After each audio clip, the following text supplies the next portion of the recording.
বিসমিল্লাহির রহমানির রহিম। পরম করুণাময় ও অসীম দয়ালু আল্লাহর নামে শুরু।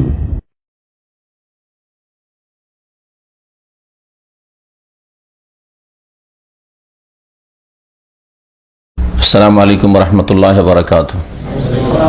ইন্নাল হামদালিল্লাহ নাহমাদুহু ওয়া নাস্তাঈনুহু ওয়া নাস্তাগফিরুহু ওয়া নাউযু বিল্লাহি মিন শুরুরি আনফুসিনা ওয়া মিন সাইয়্যাতি আমালিনা। মান ইয়াহদিহিল্লাহু ফালা মুদিল্লা লাহু ওয়া মান ইউদ্লিলহু ফালা হাদিয়া লাহু। ওয়া আশহাদু আল লা ইলাহা ইল্লাল্লাহু ওয়াহদাহু লা শারীকা লাহু ওয়া আশহাদু আন্না মুহাম্মাদান আবদুহু ওয়া রাসূলুহু সাল্লাল্লাহু তাআলা আলাইহি ওয়া আলা আলিহি ওয়া সাহবিহি ওয়া সাল্লামা তাসলিমান কাসীরা। আম্মা বাদ।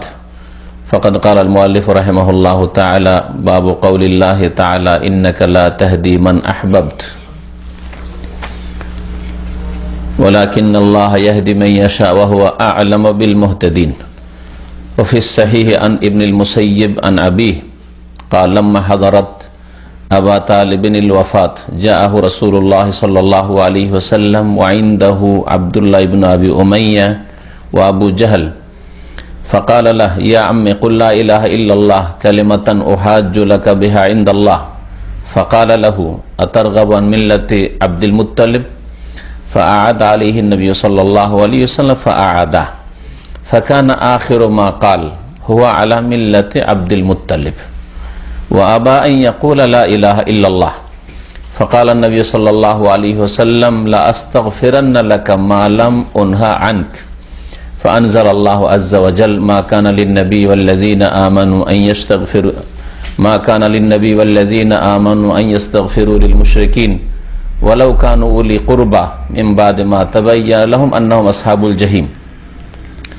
وأنزل الله في أبي طالب إنك لا تهدي من أحببت ولكن الله يهدي من يشاء وهو أعلم بالمهتدين.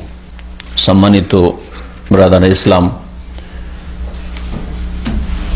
আল্লাহ পাক রব্বুল আলমিনের যাবতীয় প্রশংসা যে আল্লাহ পাক রব্বুল আলমিন একক,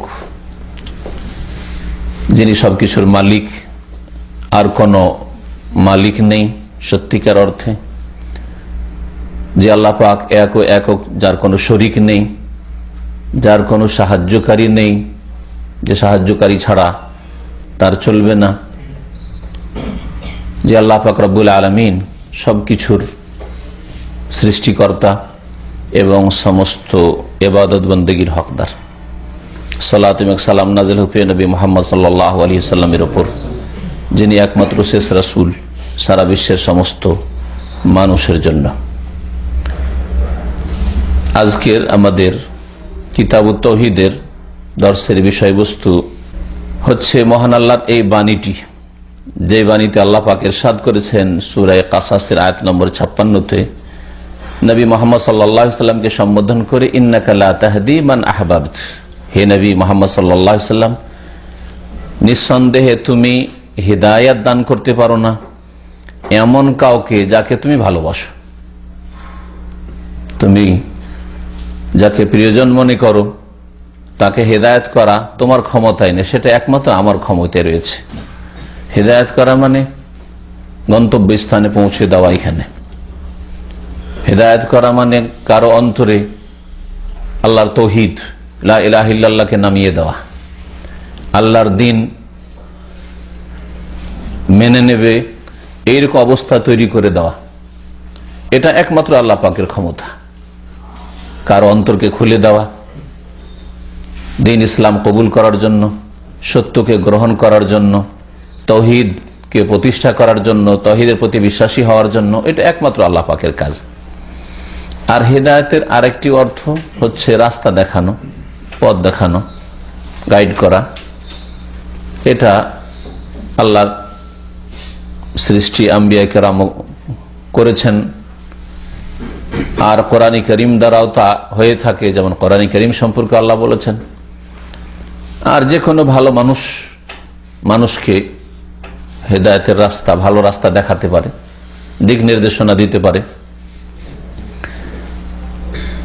দ্বিতীয় অর্থে মানুষের ক্ষেত্রেও হেদায়েত কথাটি প্রযোজ্য। আমি আমার আব্বাকে হেদায়েত করলাম মানে রাস্তা দেখালাম।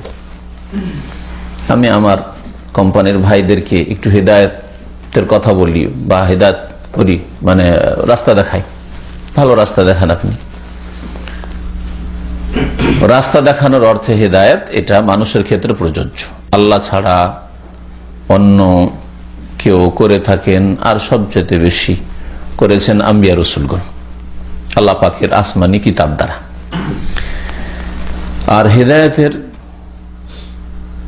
আর একটি অর্থ হচ্ছে তৌফিক দেওয়া, শক্তি সামর্থ্য দান করা, গন্তব্যস্থানে পৌঁছে দেওয়া। এটা একমাত্র আল্লাহ পাকের কাজ। দ্বীন ইসলামে পৌঁছে দেওয়া, ধার্মিক বানিয়ে দেওয়া, আল্লাহ ভীরু বানিয়ে দেওয়া, সৎকর্মশীল বানিয়ে দেওয়া, এটা কোনো মানুষের শক্তিতে নেই। এটা একমাত্র আল্লাহ পাকের কাজ। কোরআনে কারিমে এই জন্য কোন আয়াতে নবী করিম সাল্লাল্লাহু আলাইহি ওয়াসাল্লামকে বলা হয়েছে যে হে নবী, তুমি সঠিক পথ দেখিয়ে থাকো, মানুষকে হিদায়াত করে থাকো।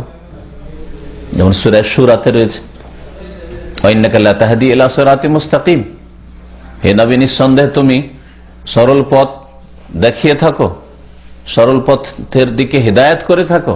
ওখানে হেদায়েতকে সমর্থন করা হয়েছে। আল্লাহ পাক রব্বুল আলামিন বলেছেন, নবী তুমি হেদায়েত করে থাকো মানুষকে সরল পথের দিকে। আবার এখানে যে আয়াত দিয়ে অধ্যায় শুরু করা হয়েছে, সেই আয়াতে আল্লাহ পাক এটাকে না করে দিয়েছেন। মহান আল্লাহ ইরশাদ করছেন যে ইন্নাকা লা তাহদি মান আহবাবত, হে নবী এতে কোনো সন্দেহ নেই যে লা তাহদি তুমি হেদায়েত করতে পারো না, মান আহাব যাকে তুমি ভালোবাসবে, ভালোবাসলেই যে তুমি তাকে হেদায়েত করে দেবে, মানে তার অন্তরে কলেমা নামিয়ে দেবে, তার অন্তরে ঈমান ইসলাম নামিয়ে দেবে, তার অন্তরকে একেবারে সৎ বানিয়ে দেবে, তাকে সৎকর্মশীল বানিয়ে দেবে, তাকে আল্লাহ ভীরু বানিয়ে দেবে, এটা তুমি করতে পারবে না। ওয়ালাকিন্নাল্লাহ ইয়াহদি মান ইয়াশা, তবে আল্লাহ পাক হেদায়েত করেন, মানে তৌফিক দিয়ে থাকেন, শক্তি সামর্থ্য দেন, গন্তব্যস্থানে পৌঁছে দেন, সত্যিকার অর্থে মুমিন মুসলিম বানিয়ে দেন মান ইয়াশা, যাকে আল্লাহ চান। হতে পারে তোমার আপনজনকেও চাইতে পারেন, আবার অন্যজনকে আল্লাহ পাক চাইতে পারেন। মান ইয়াশা, যাকে আল্লাহ পাক চান। ওয়া হুয়া আ'লামু বিল মুহতাদিন, এবং আল্লাহ পাকই বেশি জানেন যে কে হেদায়েত প্রাপ্ত হবে, কে হেদায়েত প্রাপ্ত হওয়ার যোগ্যতা রাখে, আল্লাহ পাক বেশি জানেন। আল্লাহ পাক জানেন, এবং আল্লাহ পাক রব্বুল আলামিন কাকে হেদায়েতের তৌফিক দিবেন তাতে তত্ত্ব রয়েছে, রহস্য রয়েছে। এসব রহস্য মানুষের চোখের আড়ালে, মানুষ চোখে দেখতে পারে না, যেমন তার ব্রেন বুদ্ধিতে সেগুলিকে আয়ত্ত করতে পারে না। এই জন্য একই মায়ের পেটের ভাই দেখা যায়, সুবহানাল্লাহ, একজন অশিক্ষিত হইল, কত ধার্মিক, কত আল্লাহ ভীরু, অশিক্ষিত, বেশি পড়াশোনা করেনি, না দিন পড়েছে না দুনিয়ায় পড়েছে। আর একজন বেশ শিক্ষিত, দুনিয়া সম্পর্কে অনেক কিছু বুঝে, কিন্তু না আল্লাহ, না পরকাল, না নামাজ, হ্যাঁ, না ভালো কাজ, না গুনাহ থেকে বাঁচা, কিছুই নেই। হয়তো আল্লাহ পাকের এতে হিকমত রয়েছে। আল্লাহ জানেন যে কে হেদায়েতের হক রাখে। এই অশিক্ষিত মূর্খটাই হয়তো হেদায়েতের হক রাখে, কিন্তু এই শিক্ষিত হয়তো হেদায়েতের হক রাখে না, যোগ্যতা রাখে না, তার অন্তরে সেই সততা চাহিদা নেই, যার ফলে আল্লাহ পাক তাকে দুনিয়ার কিছু শিক্ষা দিলেও, দুনিয়ার সুখ দিলেও, দুনিয়ার কিছু ক্ষণিকে শান্তি দিলেও আল্লাহ পাক হেদায়েত নসিব করেনি তাকে। তাই লেখক বলছেন যে এই অধ্যায় হচ্ছে আল্লাহ পাকের বাণী সম্পর্কে, যে ইন্নাকা লা তাহদি মান আহবাবত, হে নবী তুমি হেদায়েত করতে পারো না ওই ব্যক্তিকে অথবা ওই সব ব্যক্তিকে, মান এক বচনের জন্য আসে আর বহু বচনের জন্য আসে, ওই সব লোককে হেদায়েত করতে পারো না যাকে তুমি ভালোবাসো বা যার হেদায়েতকে তুমি ভালোবাসো। স্বাভাবিক একজন মানুষ হিসাবে হেদায়েত, যদি ভালো মানুষ হন সবার হেদায়েত ভালোবাসবেন আপনি, সারা বিশ্ব হেদায়েত হয়ে যাক, তাই না? কিন্তু প্রথম ভালোবাসবেন যে আমার আপনজনরা হেদায়েত হোক, আপনজন, আত্মীয় স্বজন, বাপ মা, ছেলে মেয়ে, পরিবার পরিজন, বংশধর, গ্রামবাসী, প্রতিবেশী, তারা হেদায়েত হোক, এটা প্রত্যেক মানুষই চাইবে, তাই না?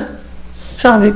তো রাসূলুল্লাহ সাল্লাল্লাহু আলাইহি ওয়াসাল্লাম সারা বিশ্বের সমস্ত মানুষদের জন্য রাহমাতুল লিল আলামিন, কিন্তু সবচেয়ে বেশি হেদায়েত তিনিও চাইবেন যে আমার আত্মীয় স্বজন হোক, আমার চাচারা হোক, আমার ফুফুরা হোক, আমার বংশধর হোক, কুরাইশ আগে হেদায়েত হোক। দীর্ঘ 13 বছর লাগিয়েছেন রাসূলুল্লাহ সাল্লাল্লাহু আলাইহি ওয়াসাল্লাম এই মক্কাতুল মুকাররমায়, কিন্তু অধিকাংশই হেদায়েত গ্রহণ করেনি। আল্লাহ পাকের তৌফিক হয়নি। নবী করিম সাল্লাল্লাহু আলাইহি ওয়াসাল্লামের চেষ্টাতে সামান্যতম কোনো ঘাটতি ছিল না, ত্রুটি ছিল না, তারপরেও তারা হেদায়েত হয়নি। মদিনার লোক, মদিনা রাসূলুল্লাহ সাল্লাল্লাহু আলাইহি ওয়াসাল্লাম পৌঁছানে তার আগে অনেকগুলোকে ইসলাম হেদায়েত হয়ে গেছে। হ্যাঁ, সরাসরি মেহনত রাসূলুল্লাহ সাল্লাল্লাহু আলাইহি ওয়াসাল্লামের ওখানে পৌঁছেনি, ওরাই সংবাদ পেয়েছে এসে লুকিয়ে লুকিয়ে রাতের অন্ধকারে। হ্যাঁ, আকাবার ঘাটি জানেন, ওখানে রাসূলুল্লাহ সাল্লাল্লাহু আলাইহি ওয়াসাল্লামের সাথে শপথ করেছে, তারা ইসলাম গ্রহণ করেছে। আর যারা ইসলাম গ্রহণ করেছে তারা গিয়ে দাওয়াত দেওয়া শুরু করেছে ওখানে গিয়ে। আনসার, কাছের শহর তাইফে রাসূলুল্লাহ সাল্লাল্লাহু আলাইহি ওয়াসাল্লাম গেছেন, হেদায়েত হয়নি, ওরা হেদায়েত হয়নি। হেদায়েত একেবারে শেষখানে মক্কা বিজয়ের পরে, মক্কা বিজয়ের পরে হুনাইনের যুদ্ধ তাদের বিরুদ্ধে করতে হয়েছে তাইফ আর তাইফের আশেপাশের লোকদের, তারপরে তখন হেদায়েত হয়েছে। তখন তো সারা আরব জগৎ তো সব ইসলাম চলে আসলো, এখন তো নিরুপায়, দেখলো ইসলাম গ্রহণ করলেই তাতে কল্যাণ আছে।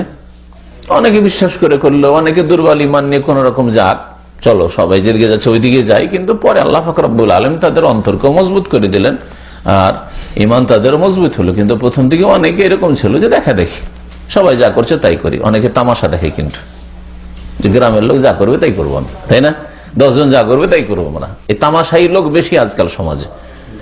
অল্প স্বল্প 1 জন 2 জন বলে যাবে না ওইদিকে, এগোবে না, কিন্তু দেখা গেল যে গোটা গ্রাম প্রায় তো হয়েই গেছে, 50-60% তো হয়েই গেছে। সবাই যখন ওইদিকে যাচ্ছে আমরাও যাই পিছনে পিছনে। হ্যাঁ, তো ওই রকম তামাশা দেখা লোক হেদায়েত হয়েছে মক্কা বিজয়ের পরে। আর সত্যিকার অর্থে যারা ইসলাম গ্রহণ করেছিল আগ্রহের সাথে, তারা ইসলামের দুর্বলতার অবস্থায়, ইসলাম দুর্বল, মুসলিম দুর্বল, কিন্তু হক সত্য জেনেছি, সুতরাং দুর্বল হইলেও আমি দুর্বল হয়ে থাকবো, কিন্তু হককে গ্রহণ করব। এজন্য তাদের অনেক ফজিলত, মক্কা বিজয়ের আগে যারা ইসলাম গ্রহণ করেছেন তাদের অনেক ফজিলত রয়েছে ওই সব সাহাবীদের উপর যারা পরে ইসলাম গ্রহণ করেছেন, যদিও তারাও সাহাবী। তারপরে লেখক একটি হাদিস নিয়ে এসছেন, সেই হাদিসে একটি আয়াত রয়েছে বা 2টি আয়াত রয়েছে, তার মধ্যে একটি আয়াতের ব্যাখ্যা সংক্ষেপে হয়ে গেল। সহিহ বুখারীতে রয়েছে, সাঈদ ইবনে মুসাইয়্যিব রাহমাতুল্লাহ আলাইহি প্রখ্যাত তাবেঈ থেকে বর্ণিত, তিনি তার পিতা মুসাইয়্যিব ইবনে হাজান থেকে বর্ণনা করছেন। এই মুসাইয়্যিব সাহাবী, সাঈদ ইবনে মুসাইয়্যিব, মুসাইয়্যিবের ছেলে সাঈদ, সাঈদ ইবনে মুসাইয়্যিব হচ্ছে প্রখ্যাত তাবেঈ, আর তার পিতা মুসাইয়্যিব সাহাবী রাদিয়াল্লাহু তাআলা আনহু। তো নিজের ছেলে সাঈদ, মুসাইয়্যিবের ছেলে বর্ণনা করছেন তার পিতা থেকে, মানে পিতা থেকে বর্ণনা করছেন। কাল লাম্মা হাদারাত আবা তালেবিন ওয়াফাত, যখন আবু তালেবের মৃত্যুর সময় উপস্থিত হলো, জাআহু রাসূলুল্লাহ সাল্লাল্লাহু আলাইহি ওয়াসাল্লাম, রাসূলুল্লাহ সাল্লাল্লাহু আলাইহি ওয়াসাল্লাম তখন পৌঁছিলেন আবু তালেবের কাছে। শুনতে পেলেন যে এখন শেষ মুহূর্তে, মুমূর্ষু অবস্থায়, একবারে শেষ দিকে, হুঁশ আছে কিন্তু একবার শেষ, নিরাশ। আবু তালেবের ইন্তেকালের সময় রাসূলুল্লাহ সাল্লাল্লাহু আলাইহি ওয়াসাল্লাম আবু তালেবের কাছে পৌঁছিলেন। ওয়াইনদাহু আব্দুল্লাহ ইবনে আবি উমাইয়া ওয়া আবু জাহল, সেই সময় এসে দেখেন যে আবু তালেবের পাশে আব্দুল্লাহ বিন আবি উমাইয়া, আবু উমাইয়ার ছেলে আব্দুল্লাহ আর আবু জাহল দুজনে বসে আছে। এই দুজনে কাফের মুশরিক, আগে থেকে এসে বসে আছে, কারণ আবু তালেব তো বাপের ধর্মের ওপরে আছে, মুশরিক। তো এরা মক্কাবাসী, আত্মীয় স্বজন, এসে আগে থেকে বসে আছে। আর বিশেষ করে এই জন্য বসে আছে যে মুহাম্মদ সাল্লাল্লাহু আলাইহি ওয়াসাল্লাম যাতে করে আবার নিজের ধর্মে না নিয়ে যায়, পাহারা দেওয়ার জন্য এসব বডিগার্ড বসে আছে। এই হাদিস থেকে একটা কথা জানলাম যে জাহিলিয়াতের যুগেও কাফের মুশরিকরা আব্দুল্লাহ নাম রাখত, তাই না? হয়তো অনেকে খেয়াল করেননি, নাম শুধু ভালো হইলেই যে মুসলিম হয়ে যাবে হবে না, তাই না? আব্দুল্লাহর চাইতে ভালো নাম আর পৃথিবীতে কোনো নাম নেই। আব্দুল্লাহ মানে আল্লাহর বান্দা। আর এই আবু উমাইয়ার ছেলে আব্দুল্লাহ, এই কাফের মুশরিক বিভ্রান্ত করার জন্য, পাহারা দেওয়ার জন্য এসে, যাতে করে মুহাম্মদ সাল্লাল্লাহু আলাইহি ওয়াসাল্লাম আবার নিজের ধর্মে না নিয়ে যায়, দ্বীন ইসলামে না নিয়ে যায়। নাম ছিল আব্দুল্লাহ, তাই না? কত বড় কাফের! শুধু কাফের নয়, কুফরের দিকে আহ্বানকারী, জাহান্নামের দিকে আহ্বানকারী, নাম আব্দুল্লাহ। তাহলে মুসলিমের ছেলে আর নাম আব্দুল্লাহ হলে কি জান্নাত পাওয়া যাবে? কখনো পাওয়া যাবে না। যখন এই প্রসঙ্গটি উঠলো তখন আর একটা আব্দুল্লাহকে চেনে নেন, মদিনার সবচেয়ে বড় মুনাফিক। আর এই উম্মতের যত মুনাফিক হয়েছে আর আছে আর আসবে তাদের নেতা রাইসুল মুনাফিকিন, যার নাম, যার উপাধি মুনাফিকদের নেতা, ওর নাম কি ছিল? আব্দুল্লাহ, আব্দুল্লাহ বিন উবাই বিন সালুল। আব্দুল্লাহ বিন সাবা ও ইয়াহুদি মুসলমান হয়েছিল, সাবার ছেলে। ও মুনাফিক ছিল, কিন্তু ওটা নবী সাল্লাল্লাহু আলাইহি ওয়াসাল্লামের জামানায় না, পরে খোলাফাদের জামানায়, ওমর রাদিয়াল্লাহু তাআলা, ওসমান রাদিয়াল্লাহু জামানায় ফিতনা ছড়িয়ে পড়াতো। হ্যাঁ, ওর নাম আব্দুল্লাহ, বাপ বেটার নাম আব্দুল্লাহ। আরবদের মধ্যে বাপ বেটা উভয়ের নাম আব্দুল্লাহ থাকে। তো ওবাইর ছেলে যে আব্দুল্লাহ, ও ছিল মুনাফিকদের সবচেয়ে বড় নেতা। রাসূলুল্লাহ সাল্লাল্লাহু আলাইহি সাল্লামের জামানায় সবচেয়ে বড় মুনাফিক। যে মুনাফিকদের সম্পর্কে আল্লাহ বলছেন, ইন্নাল মুনাফিকিনা ফি দারকিল আসফালি মিনান নার, যারা কপট, যাদের অন্তরে আল্লাহ পরকালে ঈমান নেই, কিন্তু ঈমানের ভান করে, ঈমান প্রকাশ করে বেড়ায়, তারা জাহান্নামের সবচেয়ে নিম্ন স্তরে জায়গা পাবে, সবচেয়ে নিচে তাদের জায়গা, ফি দারকিল আসফালি মিনান নার, জাহান্নামের একেবারে নিচু স্থানে তাদের জায়গা হবে। ওয়ালান তাজিদ লাহুম নাসীরা, তাদের কোনো সাহায্যকারী কেউ হবে না কোনদিন। যদিও তারা নামাজ পড়েছে, ইসলামের অনেক কাজই করেছে, কিন্তু অন্তরে আল্লাহ পরকালে বিশ্বাস ছিল না। নামাজ পড়েছে কিসের জন্য? আত্মরক্ষার জন্য। নামাজ পড়েছে কিসের জন্য? লোকজনকে দেখাবার জন্য। নামাজ পড়ে কিসের জন্য? মুসলিম বলে মানুষকে পরিচয় দেওয়ার জন্য, আল্লাহকে পরিচয় দেওয়ার জন্য। অন্তরে ঈমান ছিল না, অন্তরের মুনাফিক। আমাদের দেশে এক শ্রেণীর লোকেরা বুঝে না, কাউকে একটা মিথ্যা কথা বলতে দেখলেই, বা একটা ওয়াদা খেলাপি করলো, টাকাটা দিতে চেয়ে চলে দিল না, মুনাফিক, দিল ওকে জাহান্নামের নিচে পৌঁছে। এরা মূর্খ, এরা। ওটা হচ্ছে আমলের মুনাফিক। আমলের মুনাফিক জাহান্নামের নিচে স্তরে যাবে না।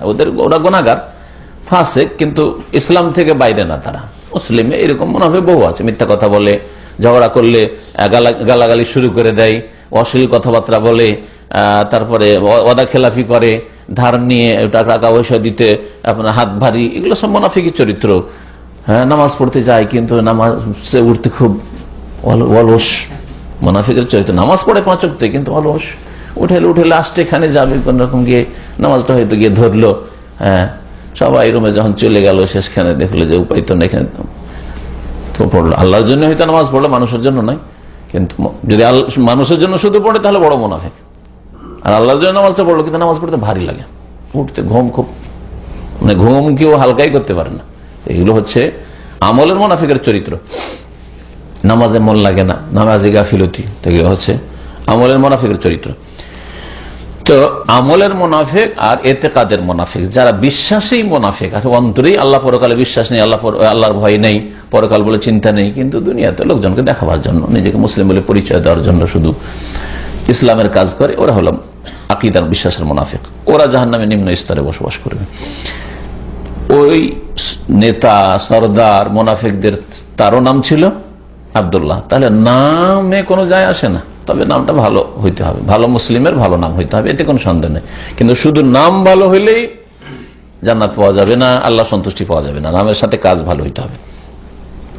রাসূলুল্লাহ সাল্লাল্লাহু আলাইহি ওয়াসাল্লামের পিতা শিরকের অবস্থায় মারা গেছেন, কিন্তু তার নাম ছিল আব্দুল্লাহ, তাই না? তো এই আবু উমাইয়ার ছেলে আব্দুল্লাহ এই কাফের, আর আবু জাহাল, এই দুই কাফের বসে আছে আগে থেকে আবু তালেবের পাশে। ফাকাল লাহু, রাসূলুল্লাহ সাল্লাল্লাহু আলাইহি ওয়াসাল্লাম বললেন চাচাকে, ইয়া আম্মে, হে চাচা, কুল লা ইলাহা ইল্লাল্লাহ, আপনি বলুন আল্লাহ ছাড়া কেউ সত্য মাবুদ নেই। লা ইলাহা ইল্লাল্লাহ বলুন, আল্লাহ ছাড়া কেউ সত্য মাবুদ নেই, ইবাদতের হক একমাত্র আল্লাহ রাখেন, এসব দেব দেবী লাত উজ্জা মানাত বলে এসব ইবাদতের হক রাখে না। কালেমাতান, এটি এমন একটি কালেমা, ওয়াহাজ্জু লাকা বিহা ইনদাল্লাহ, যেই কালেমাটি দ্বারা আমি আপনার জন্য আল্লাহর নিকটে বাদানুবাদ করব, আমি আল্লাহর সামনে সাক্ষী পেশ করব। হাজ হুজ্জাতুন থেকে, হুজ্জাতুন মানে দলিল, আমি আল্লাহর কাছে প্রুফ পেশ করব, দলিল প্রমাণ পেশ করব যে আল্লাহ আমার চাচা ইসলাম কবুল করেছে। আপনি শেষখানে কালেমাটা তুমি পড়ে নেন। যদি কালেমা বিশ্বাস থাক আর না থাক, কালিমা মোতাবেক আপনার সংশোধন হোক আর না হোক, শুধু কালিমা মুখে পড়ে নেওয়ার ব্যাপারটি হইতো, এই কথাটি যদি আবু তালেব বুঝতেন, তাহলে আবু তালেবকে শুধু কালেমাটা পড়ে দিতে অসুবিধা কি? মনে যা আছে থেকেই যেত, আর মুখে কালেমাটা পড়ে ভাতিজাকে রাজি করিয়ে দিত, অসুবিধা কি ছিল, ঠিক না? কিন্তু তারা আরব, তাদের মাতৃভাষা কোরআনের ভাষা, লা ইলাহা ইল্লাল্লাহ কথাটি তাদের ভাষায় ভালো করে সে বুঝতে পারছিল যে লা ইলাহা ইল্লাল্লাহ পড়া মানে এই নয় যে শুধু মুখে মন্ত্র পড়া, মন্ত্র পড়লে কোনো কাজ হয়। লা ইলাহা ইল্লাল্লাহ পড়া মানে আমি আমার হৃদয় চেঞ্জ করে দিলাম, হ্যাঁ, আমার জবান চেঞ্জ করে দিলাম, আমার আমল কর্ম চেঞ্জ করে দিলাম, পরিবর্তন করে দিলাম, আমার পুরো জীবনটা পরিবর্তন হয়ে গেল, জাহের বাতেন ভিতর বাহির সব পরিবর্তন হয়ে গেল। তার মানে আমার বাপদাদার ধর্ম একেবারে ত্যাগ করলাম, যদিও কয়েক মিনিটের জন্যই হোক না কেন, এইটা হইতে পারে না। তাহলে আজকালকার অধিকাংশ মুসলিমরা বুঝে যে কালেমা হচ্ছে মন্ত্র লা ইলাহা ইল্লাল্লাহ পড়লেই জান্নাত, মিথ্যা কথা করে। কালেমার প্রতি বিশ্বাস যদি না থাকে, আর কালেমার অর্থ হচ্ছে আল্লাহ ছাড়া কেউ মাবুদ নেই সত্য, তো আল্লাহ ছাড়া সত্য মাবুদ এই কথা বিশ্বাস হইতে হবে। ইবাদত একমাত্র আল্লাহর জন্য, কোন দেবদেবীর জন্য নয়, আর কোন ওলি বুজুর্গ গাউস কুতুবের জন্য না, কোন কবর মাজারের জন্য না, রুকু সেজদা আর দোয়া ফরিয়াদ আর খাসি মোরগ জবাই করা, এটা আল্লাহ ছাড়া আর কারো জন্য নয়। এই কথা অন্তর থেকে বিশ্বাস করে জবানেও সেটা হইতে হবে, আর কাজে ওর জন্য প্রস্তুতি থাকবে। সময় হইলে তখন কাজ শুরু করতে হবে। সকাল আপনি 7টার সময় আপনি কালেমা পড়েছেন, তাহলে সাথে সাথে তো নামাজ নেই, কিন্তু জোহরের টাইম হইলে এখন নামাজে বেরোতে, আমলে বেরোইতে হবে। আর জোহর হয়ে গেল আর আমল নাই, তাহলে আপনার কালেমার কোনো মূল্য নেই। এর মাঝখানে যদি মারা যায়, কালেমা পড়েছে সকালে 7টায়, তার জোহরের আগে আগে মারা গেল, তাহলে বিনা নামাজে জান্নাত পাবে, এতে কোনো সন্দেহ নেই। কিন্তু নামাজের সময় পেল, কত নামাজের সময় চলে গেল মুসলিম জীবনে, বা ইসলাম কবুল করার পরে, মুসলিম সাবালক হওয়ার পরে নামাজ পড়লাম যে কালেমা দিয়ে জান্নাত, মিথ্যা কথা একেবারে। কোনদিন শুধু কালেমা দিয়ে জান্নাত পাওয়া যাবে না। কালেমার অর্থ বুঝতে হবে, কালেমার দাবি আছে, কালেমার শর্ত আছে। শুধু কালেমার অর্থটা বুঝলেও তো এটুকু বোঝা যায় যে আল্লাহ ছাড়া কেউ সত্য মাবুদ নেই, সুতরাং আমার এবাদতের কিঞ্চিত পরিমাণ এবাদত আল্লাহ ছাড়া কাউকে দেবো না। আমি আমার রুকুও দেবো না, সেজদাও দেবো না, দোয়াও দেবো না, ফরিয়াদও দেবো না। আমি ছেলে মেয়ে রোগের আরোগ্য যা চাইবো একমাত্র আল্লাহর কাছে চাইবো। আমি জবাই করবো আল্লাহর জন্য করবো, মানত করবো আল্লাহর জন্য করবো, হ্যাঁ, তওয়াফ করবো কাবা ঘরের করবো, কোন কবর মাজারে তওয়াফ করতে পারি না। আর যদি কবর মাজারে তওয়াফ করছে, আর কবর মাজার খাসি মুরগ জবাই করেছে, আর হাজি সাহেব হজে এসে মেনা কোরবানি করেছে, তো আল্লাহর সাথে শরীক করল। লা ইলাহা ইল্লাল্লাহ কোথায় মানলো? বলছে আল্লাহ আছে, তোরাও আছিস, আল্লাহ আছে, আর ওলিয়া উলিয়া গস কুতুব আছে, তাই লা ইলাহা ইল্লাল্লাহ কোথায় আসলে অর্থ বুঝে বিশ্বাস করলো? বিশ্বাসও করলো না। ওর এই মুখে পড়া ওই মুনাফিকদের মতো পড়া হবে, পড়ে আর উল্টো কাজ করে। যখন কালেমা পড়তে বললেন, রাসূলুল্লাহ সাল্লাল্লাহু আলাইহি ওয়াসাল্লাম বললেন যে আপনার জন্য এটি দলিল হিসাবে আল্লাহর সামনে পেশ করতে পারবো, আমি সাক্ষী দিতে পারবো যে হে আল্লাহ, আমার চাচা কালেমা পড়েছে, সে মুসলিম হয়েছে, সুতরাং সে শাফাআতের হক রাখে, মুশরিক নয়। মুশরিক হয়ে মারা যায়, মুশরিক হয়ে মারা গেলে আমি সুপারিশ করতে পারবো না, শাফাআত করবো আপনার জন্য। ফাকাল লাহু, তখন এই দুইজন, আব্দুল্লাহ বিন আবি উমাইয়া আর আবু জাহাল, এই দুই কাফের মুশরিক নেতা বলল আবু তালেবকে, আতারগাবু আন মিল্লাতি আব্দুল মুত্তালিব। অবস্থা দেখে তাদের সন্দেহ হইতে লেগেছে যে ভাতিজার কথায় মনে হয় মনটা নরম হয়ে গেছে, আর শেষ অবস্থা তো। আর ভাতিজাকে খুব বেশি ভালোবাসতো আবু তালেব, খুব বেশি ভালোবাসতো, এত ভালোবাসা নিজের ছেলের চাইতে বেশি ভালোবাসতো। আবু তালেবের ছেলে আলী রাদিয়াল্লাহু চাইতে বেশি ভালোবাসতো আবু তালেব রাসূলুল্লাহ সাল্লাল্লাহু আলাইহি ওয়াসাল্লামকে। সন্দেহ হয়তো কালেমা পড়ে নিতে পারে, সাথে সাথে সতর্ক করছে, তুমি কি আব্দুল মুত্তালিবের ধর্ম থেকে বিমুখ হয়ে যাবে? আতার গাবো মানে তুমি কি বিমুখ হয়ে যাবে, মুখ ফিরিয়ে নেবে? আন মিল্লাতে আব্দুল মুত্তালিব, আব্দুল মুত্তালিবের মিল্লাত থেকে, ধর্ম থেকে, তরিকা থেকে। বাপদাদার তরিকার দোহাই দিল। বাতিলপন্থী সব সময় কি করে? যার কাছে কোরআন হাদিসের দলিল নেই, আল্লাহ প্রদত্ত দলিল নাই, তার দলিল হচ্ছে বাপদাদা পূর্বপুরুষ। আব্দুল মুত্তালিব তোমার বাপ, তার বাপের তরিকা বাদ দিয়ে ভাতিজার তরিকা যাবে তুমি? হ্যাঁ, বাপদাদার দোহাইটা। ফাআদ আলাইহি নবী সাল্লাল্লাহু আলাইহি ওয়াসাল্লাম, নবী করিম সাল্লাল্লাহু আলাইহি ওয়াসাল্লাম আবার ফিরালেন ওই কথাটি, ইয়া আম্মি কুল লা ইলাহা ইল্লাল্লাহ কালিমাতান ওয়া হাজ্জু লাকা বিহা ইনদাল্লাহ।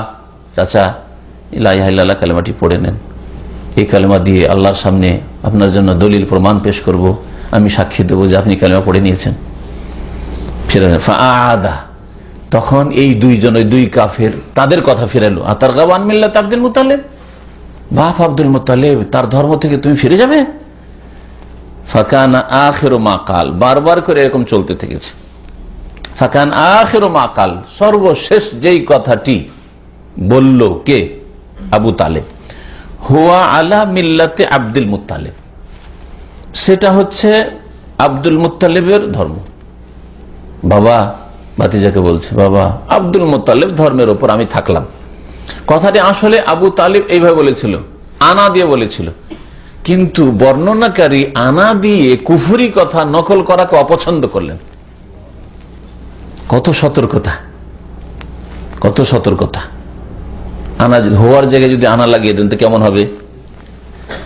হ্যাঁ, আনা আলা মিল্লাত আব্দুল মুত্তালিব, কে বললো?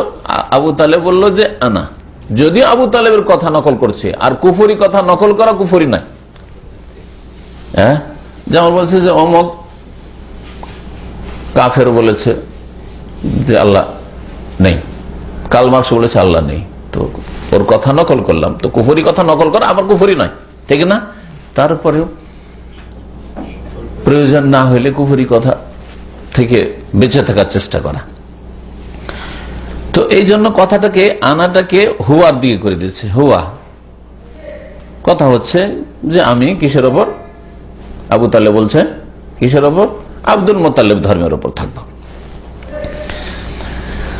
শেষখানে বলল যে হুয়া, সে কে? আবু তালেব কিসের ওপর?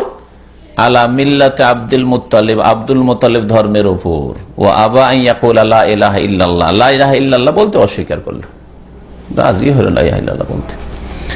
ফাকাল নবী সাল্লাল্লাহু আলাইহি ওয়াসাল্লাম, নবী করিম সাল্লাল্লাহু আলাইহি ওয়াসাল্লাম দুনিয়ার চেষ্টা করলেন। দুনিয়ার চেষ্টা, মেহনত পরিশ্রম শেষ, মত হয়ে গেল চাচার। আখিরাতের চেষ্টা, দুনিয়ার চেষ্টা হচ্ছে মেহনত করা, হেদায়েতের দিকে নিয়ে আসার চেষ্টা করা, তাই না? হেদায়েত করতে পারলেন না। নবী করিম সাল্লাল্লাহু আলাইহি ওয়াসাল্লাম আপন চাচাকে হেদায়েত করতে পারলেন না। এখন আর একটা অস্ত্র বাকি আছে, চাচার জন্য দোয়া করা। দেখি দোয়া করে আল্লাহ মাফ করে কিনা। দোয়া করা শুরু করলেন, ওয়াদা করে দিলেন। ফাকাল নবী সাল্লাল্লাহু আলাইহি ওয়াসাল্লাম, নবী করিম সাল্লাল্লাহু আলাইহি ওয়াসাল্লাম বললেন, যখন অস্বীকার করে ফেললেন, আস্তাগফিরান্না লাকা মা লাম উনহা আনকা, অবশ্যই অবশ্যই চাচা আপনার জন্য আমি আল্লাহর কাছে মার্জনা কামনা করতে থাকবো, ক্ষমা চাইতে থাকবো। মালাম উনহা আনকা, আপনার জন্য দুয়া ইস্তিগফার মার্জনা কামনায় যতক্ষণ পর্যন্ত আমাকে নিষেধ না করা হবে, যতক্ষণ নিষেধ না করা হবে, আপনার জন্য আল্লাহর কাছে আমি ক্ষমা চাইতেই থাকবো যে আল্লাহ আমার চাচাকে মাফ করো, আল্লাহ আমার চাচাকে মাফ করো, চাইতেই থাকবো আমি। আল্লাহ পাক রব্বুল আলামিন এই এখতিয়ারটাও নবীকে দিলেন না যে তো চাচার জন্য দোয়া কর, হ্যাঁ, ওটাও নিষেধ করে দিলেন, ওখানেও বাধা দিয়ে দিলেন। ওইদিকে হেদায়াত নবীর হাতে নেই, একমাত্র আল্লাহ পাকের হাতে, চেষ্টায় কোনো ত্রুটি নেই, হেদায়েত হলো না। দোয়া, এখন আল্লাহর কাছে দোয়া করে চাচাকে মাফ করে নিয়ে জান্নাতে নিয়ে যাব, আল্লাহ বলছেন এটাও তোমাকে দেওয়া হবে না। যে কুফরের উপর মারা গেছে, শিরকের উপর, তার জন্য দোয়া করা নিষেধ, তোমার জন্য নিষেধ, তোমার উম্মতের জন্য নিষেধ, সকলের জন্য নিষেধ। আল্লাহ পাকের বিধান সবার জন্য সমান। রাসূলুল্লাহ সাল্লাল্লাহু আলাইহি সাল্লামের জন্য ওই বিধান, যেই বিধান আপনার জন্য আমার জন্য একটা সাধারণ মুসলিমের জন্য, তাই না? তাহলে ভণ্ড পীরদের আবার নামাজ রোজা কি করে মাফ হয়ে যায় বলেন? কত জাহেল মূর্খ সমাজ আমাদের দেশের মুসলিমরা, যে যারা ফাসিক, চরিত্রহীন, বেনামাজি, বেদিন, হারামে ডুবে থাকছে, অপর মহিলার সাথে নির্জনে তাদের সবকিছুই হয়, সেসবকে পীর ধরে বসে আছে। হ্যাঁ, পীরকে মহিলারা গোসল করাচ্ছে, কিছুদিন আগে ছবি দিয়েছে বাংলাদেশ থেকে, দেখেছেন আপনারা ছবিগুলো? হ্যাঁ হ্যাঁ, গোসল করাচ্ছে পীরকে মহিলারা, মুরিদিনীরা। নবী করিম সাল্লাল্লাহু আলাইহি সাল্লামের জন্য স্পেশাল কোন হুকুম থাকলো না যে অসুবিধা নাই, তুমি তো করতে পারো তোমার আত্মীয় স্বজনের জন্য দোয়া, কিন্তু অন্যরা পারে না। আল্লাহ তো করতে পারতেন, ব্যতিক্রম তাও তো দিলেন না। সবার জন্য একরকম আইন কানুন বিধান। আর পীরদের জন্য আলাদা বিধান যে পীররা যখন আল্লাহ ওলিয়ে কামেল হয়ে যায়, এমন একটা স্তরে পৌঁছে যায় যেটাকে ফানা ফিল্লা বলছে, আল্লাহতে বিলীন হয়ে গেল। যখন আল্লাহতে পৌঁছে গেছে তখন আর আবার কি নামাজ রোজার কি প্রয়োজন? যেখানে পৌঁছার সেখানে তো পৌঁছে গেছে। আর তোমরা সব হতভাগা, আল্লাহর কাছে পৌঁছিতে পারোনি, এই জন্য তোমাদের নামাজ রোজার প্রয়োজন রয়েছে। হ্যাঁ, আর দুনিয়ার উদাহরণ দিয়ে এই বেকুবদেরকে বেকুব বানাইলো। যারা যে মক্কা পৌঁছেনি তার জন্য বাস ট্রেন খুঁজতে হবে, না হয় গাড়ি খুঁজতে হবে, তাই না? আর যে মক্কা পৌঁছে গেছে ওরা আবার বাস ট্রেনের কি প্রয়োজন? পৌঁছেই গেছে, তাই না? আপনি বাড়ি পৌঁছে গেছেন, তারপর আবার টিকিটের কি প্রয়োজন রয়েছে? হ্যাঁ, আর গাড়ির কি প্রয়োজন? পৌঁছেই গেছেন। এই ভণ্ডরা এই দুনিয়ার উদাহরণ দিয়ে মূর্খদেরকে, যারা দিন শিখে না, তাওহীদ শিখে না, সুন্নাত শিখে না, কোরআন এবং হাদিস বোঝার চেষ্টা করেন, ইসলামকে কোরআন হাদিস থেকে নেওয়ার চেষ্টা করেন, আগে ইলম শিখা ফরজ, এই ফরজ যখন আদায় করেন না তখন তাদের চোখে ধুলো দিয়ে গুমরা করে যে আমরা ওলিয়া উলিয়া, আল্লাহ ফানা যখন হয়ে যায় তখন আর নামাজ রোজা আমাদের লাগে না। অলরেডি আমরা গন্তব্যস্থানে টার্গেটে পৌঁছে গেছি, আর তোমরা যেহেতু পৌঁছিতে পারো না সেই জন্য নামাজ রোজা করতে থাকো। নবী করিম সাল্লাল্লাহু আলাইহি ওয়াসাল্লাম বললেন, আস্তাগফিরুল্লাহ লাকা মা লাম উনহা আনকা, যতক্ষণ পর্যন্ত আপনার জন্য দোয়া করায় নিষেধ না করা ততক্ষণ পর্যন্ত আমি আপনার জন্য মার্জনার দোয়া করতে থাকবো, ক্ষমা তলব করতে থাকবো আল্লাহর কাছে। ফাআনজালাল্লাহু আযজা ওয়া জাল্লা, মহান আল্লাহ তখন এই আয়াত নাযিল করে নিষেধ করছেন, মা কানা লিন নবী, নবীর জন্য উচিত নয়, জায়েজ নয়। মা কানা ইয়াজুজু লিন নবী, নবীর জন্য জায়েজ নয়, বৈধ নয়। ওয়াল্লাযিনা আমানু, আর যারা ঈমান নিয়ে এসেছে মুমিন মুসলিম তাদের জন্য জায়েজ নয়। কি জায়েজ নয়? আইয়াস্তাগফিরু লিল মুশরিকিন, যে তারা ক্ষমা তলব করবে, মার্জনা কামনা করবে মুশরিকের জন্য, বহুত্ববাদীর জন্য, মুশরিকের জন্য। ওয়ালাউ কানু উলি কুরবা, যদিও তাদের নিকট আত্মীয় হোক না কেন, বাপ হোক না কেন, মা হোক না কেন, ছেলে হোক না কেন, মেয়ে হোক না কেন, মুশরিকের জন্য মার্জনা কামনা করা জায়েজ নয়। কখন জায়েজ নয় ওটাও জানেন? হ্যাঁ, মিন বাদে মা তাবায়্যানা লাহুম, যখন তাদের জন্য স্পষ্ট হয়ে গেছে যে আন্নাহুম আসহাবুল জাহিম, এই আত্মীয়রা বা এই লোকেরা জাহান্নামের অধিবাসী হয়ে গেছে। তার মানে তাদের আমল কর্ম বন্ধ হয়ে গেছে। মানুষ জাহান্নামের অধিবাসী কখন হয়? জাহান্নাম অবধারিত কখন হয়? মত যখন চলে এসছে, মতের ফেরেশতা দেখেছে তওবার দরজা বন্ধ হয়ে গেছে, মত 2-4 মিনিটের মধ্যে নিশ্চিত, তওবার দরজা তখন বন্ধ হয়েছে। বুঝছেন না? প্রত্যেক মানুষের সামনে তওবার দরজা কখন বন্ধ হয়? ইউকবালু তাওবাতুল আবদে, বান্দার তওবা কবুল হয়, যে কোনো গুনার তওবা কবুল হয়, তার মধ্যে কুফরি শিরকেরও তওবা কবুল হয়। মালাম ইউগাগার, যতক্ষণ পর্যন্ত আত্মা এই কণ্ঠনালীতে না পৌঁছে, যতক্ষণ পর্যন্ত মালাকুল মউত মউতের ফেরেশতাকে না দেখে ফেলেছে, ততক্ষণ পর্যন্ত দরজা খোলা আছে। যখন ফেরেশতাকে দেখে নিয়েছে, এই 2-1 মিনিটের মধ্যে এখন মউত আর রূহ কবজ শুরু হয়ে গেছে, দরজা বন্ধ হয়ে গেছে, তখন স্পষ্ট হয়েছে যে এই লোকটি জাহান্নামী। তার আগে জাহান্নামী স্পষ্ট হয়নি, ঠিক না?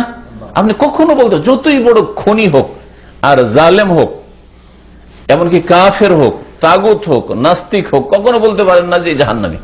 কি করে জানলেন? ওর এখনো তো কিছুদিন লাইফ বাকি আছে, হইতে পারে সেই কালিমা পড়ে আপনার চাইতে বেশি পরেজগার হয়ে যাবে, হইতে পারে না? ওমর রাদিয়াল্লাহু তাআলা কি হননি?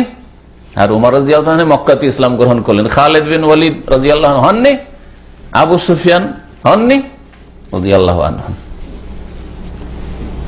এরকম বহু সাহাবায়ে কেরাম যারা দীর্ঘদিন ইসলামের বিরোধিতা করেছে, শেষখানে কালিমা পড়ে তারা জান্নাত। হ্যাঁ, নবী করিম সাল্লাল্লাহু আলাইহি ওয়াসাল্লামের একটি হাদিস রয়েছে, ইয়াযহাকুল্লাহু ইলা রাজুলাইন, কিয়ামতের দিন আল্লাহ পাক রব্বুল আলামিন দুটো লোককে দেখে হাসবেন, দুটো লোককে দেখে হাসবেন। ইয়াকতুল আহাদুহুম আল আখার, যাদের একজন আরেকজনকে খুন করেছে। সুবহানাল্লাহ, একজন আরেকজনকে খুন করেছে, দুইজনকে দেখে আল্লাহ পাক হাসবেন। সুম্মা ইয়াদখুলান জান্নাত, দুইজনই জান্নাতে যাচ্ছে, দুইজনে জান্নাতে যাচ্ছে। কেমন ভাবে তাহলে এটা? হ্যাঁ, পুরনো যুগের সহিহ বুখারীতে হাদিস আছে, পুরনো যুগে একটা লোকে 99টা লোক হত্যা করেছিল। তারপরে এক আধা মোল্লাকে জিজ্ঞেস করেছে, আবিদকে জিজ্ঞেস করেছে, যার কোরআন ইসলামের এলেম ছিল না, তোবা হইবে, আমি তো তোবা করতে চাই। বলছে, তোমার তোবা কবুল, আই এত খুন করেছ। বলছে, হ্যাঁ তোবাই কবুল হবে না তো তোকেও শেষ করে দিই, 100টা পুরা করে দিই। করেছিল না? করেন নাই? তারপরে এক আলেমকে গিয়ে জিজ্ঞেস করলো, ওই আলেম বললো, মাইয়া হলো বাইনা কবাইনা তোবা, তোমার তওবা কে বাধা দিতে পারে? যতদিন তোমার হায়াত আছে এর মধ্যে যে কোনো সময় আল্লাহ তওবা কবুল করতে পারে। ইন্নাল্লাহ ইয়াগফিরু যুনুবা জামিআ, তওবা করো তুমি। তবে এই নাপাক জায়গায় থাকিও না যেখানে খুনি সাথী সঙ্গী, সন্ত্রাসী সাথী সঙ্গীরা আছে। হ্যাঁ, যেমন ডাকাতি করে সারা জীবন, ডাকাতের ওই আশেপাশে থাকলে তো আবার ওই ডাকাতেরা টেনে নিয়ে যাবে, চল, তাই না? ওই খুনিরা আবার টেনে নিয়ে যাবে খুন করতে। না, তুই এলাকায় ছেড়ে দে, এলাকা ছেড়ে অন্য এলাকা যা, যাতে করে এই আজে বাজে সাথী সঙ্গী থেকে মুক্ত হইতে পারিস। ও রাস্তায় যাচ্ছিল আর রোগ কবুজ হয়ে গেল, জান্নাতে গেল না ওই লোকটি? জান্নাতে যাওয়ার হাদিস রয়েছে। দুইজনের একজন খুন করেছে, কাফের ছিল। ওই দুইজন যে জান্নাতে যাচ্ছে ওই হাদিসটা নেন, কাফের ছিল, কুফরি অবস্থায় এই মুসলিমকে খুন করেছে। মুসলিম শহীদ হয়েছে ওর হাতে, মুসলিম শহীদ হয়েছে। শহীদ হওয়ার পরে কিছুদিন পরে ও কালেমা পড়ে মুসলমান হয়ে গেছে। কালেমা পড়ে মুসলমান হয়ে গেছে। মুসলমান হওয়ার পরে জিহাদে গেছে, ও শহীদ হয়েছে আল্লাহর রাস্তায়। আল্লাহকে জান্নাত দেবে না? জান্নাত দেবে। হ্যাঁ, ও যে অন্যায় করেছে, খুন করেছে, তার জন্য প্রথম কথা তওবা করেছে। তারপর ও একটা হক আছে, আল্লাহ পাক রাজি করে দিবেন কিয়ামতের দিন। হয়তো যাকে প্রথম খুন করেছিল ওকে আল্লাহ পাক এত বেশি মর্যাদা দেবেন যে আল্লাহ পাক আমাকে রাজি করে দেবেন, যা ও খুন করেছে কিন্তু ও তওবা করেছে, ওরও তওবা আমি কবুল করেছি। যতক্ষণ পর্যন্ত এক কথায় মানুষ বেঁচে আছে ততক্ষণ পর্যন্ত যে কোনো অপরাধের সংশোধন আছে, তওবার রাস্তা খোলা আছে। সেই জন্য কোনো বেঁচে থাকা মানুষকে 80-90 বছর বয়স হয়ে গেল কখনো বলবেন না যে এই লোকটি জাহান্নামী। সারা জীবন কুফরি করে এলো, সারা জীবন মুনাফিকি করে, সারা জীবন নামাজ পড়লো না, সারা জীবন শিরক বিদআত করে এলো, জাহান্নামী বলে আপনার অধিকার নেই। হতে পারে আপনার এই কথা বলার পরে আল্লাহ পাক হিদায়াত করে দিল, সে জান্নাতে চলে গেল, তাই না? নিরাশ হওয়ার কিছু নেই কোনো ব্যক্তি সম্পর্কে। আল্লাহ পাক কখন নিষেধ করলেন দোয়া করতে পারবেন না আপনি? হ্যাঁ, মৌত যখন স্পষ্ট হয়ে গেল মৌতের সাথে, যে লোকটি কুফরি মারা গেল, তোমার চাচা আবু তালেব শিরক কুফরির ওপর বলল যে আব্দুল মুত্তালিবের ধর্মে আমি মরলাম, চলে গেছে ওই পথে, সুতরাং তার জন্য তুমি দোয়া করতে পারবে না, ওয়ালাউ কানু উলি কুরবা, যদিও তোমার নিকট আত্মীয় হোক না কেন। নবী করিম সাল্লাল্লাহু আলাইহি ওয়াসাল্লাম এখানেও বাধা পেলেন আল্লাহর পক্ষ থেকে, তাই না? নবী করিম সাল্লাল্লাহু আলাইহি ওয়াসাল্লামকে খুব মনে কষ্ট হলো যে চাচাকে হেদায়েত করতে পারলাম না, জাহান্নামে চলে গেল। আর চাচার জন্য দোয়া করতে চান, আল্লাহ দোয়াও করতে দিলেন না, নিষেধ হয়ে গেল। সহিহ মুসলিম হাদিস আছে, নবী করিম সাল্লাল্লাহু আলাইহি ওয়াসাল্লাম মায়ের জন্য দোয়া করতে চেয়েছিলেন। হাদিস জানেন না? হ্যাঁ, যখন মদিনা থেকে সফর করে মক্কার দিকে যাচ্ছিলেন, আবুয়া নামক একটি স্থান আছে, এখন আবুয়ার লোকেশন বোর্ডে দেওয়া আছে, যে হাইওয়ে জানতো। ওই আবুয়াতে মায়ের ইন্তেকাল হয়েছিল, আমেনার ইন্তেকাল হয়েছিল। রাসূলুল্লাহ সাল্লাল্লাহু আলাইহি ওয়াসাল্লাম আল্লাহর কাছে অনুমতি চাইলেন যে হে আল্লাহ, আমি মায়ের জন্য একটু জিয়ারত করতে চাই, একটু জিয়ারত মানে দেখতে চাই, কবরটা দেখতে চাই। ফাওয়াজান আলী ইস্তাজানতু রাব্বি আন আযুরা কবর উম্মি, আমার রবের কাছে, আল্লাহর কাছে আমি এজেন্ট চাইলাম, অনুমতি চাইলাম, পারমিশন, আমার মায়ের কবরটা একটু দেখতে যাব। জিয়ারত মানে ভিজিট করতে যাব, জিয়ারত মানে দোয়া করে না, কারণ আমাদের বাঙালি সমাজ আবার বুঝে আলাদা। বাঙালি সমাজ কবর জিয়ারত মানে কি? দোয়া বুঝে। কবর জিয়ারত মানে দোয়া না, কবর জিয়ারত মানে ভিজিট। এখানে জিয়ারা ভিজিট ভিসাকে বলছে না সৌদি আরবে, জিয়ারা ভিজিট ভিসা, ভিজিট করা। আমি কবরটা দেখতে চাই। ওজেন আলী অনুমতি দেওয়া হইলো, কবর কাছে দেখতে গেলেন। কবরে গিয়ে মনটা চাইলো আল্লাহর কাছে আরেকটু পারমিশন চেয়ে দেখি যদি হয়েই যায়। হ্যাঁ, সুম্মা ইস্তাজানতু রাব্বি আন আস্তাগফিরাল্লাহ ফালাম ইউজান লি, আল্লাহকে বললাম যে আল্লাহ আমার মায়ের জন্য। তাও মা নবুয়তের যুগ পাইনি, তাই না?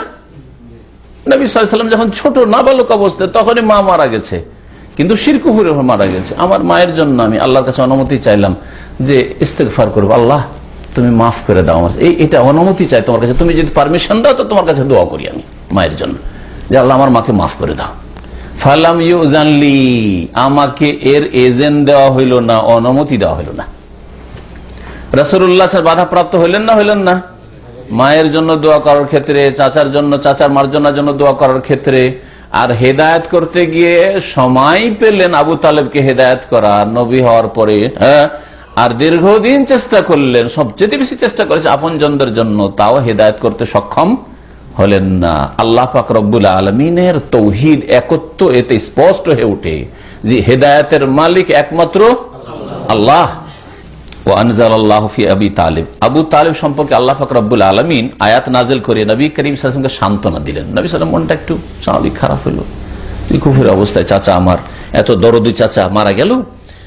আল্লাহ পাক বলছেন ইন্নাকা লা তাহদি মান আহবাবতা, হে নবী নিঃসন্দেহে তুমি হেদায়েত করতে পারো না যাকে তুমি ভালোবাসো, পছন্দ করো।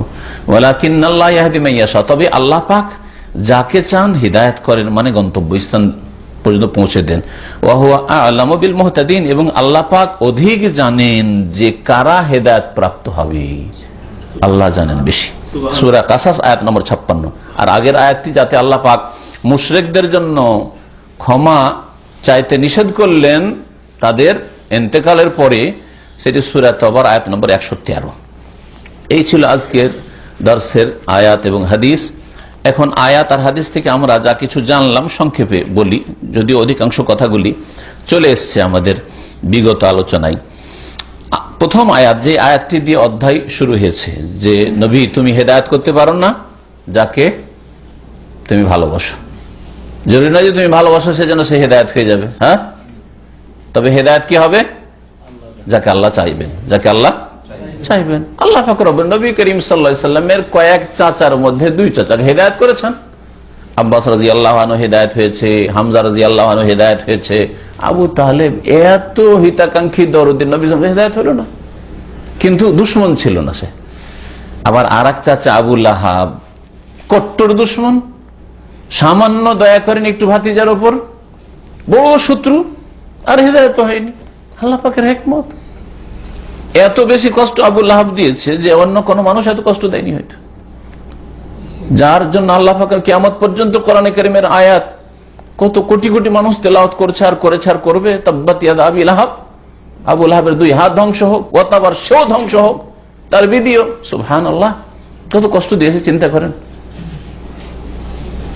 তো আল্লাহ পাকের হিকমত, এইসব জিনিস থেকে, সিরাতুন নবী থেকে আমাদের অনেক শিক্ষার বিষয় রয়েছে।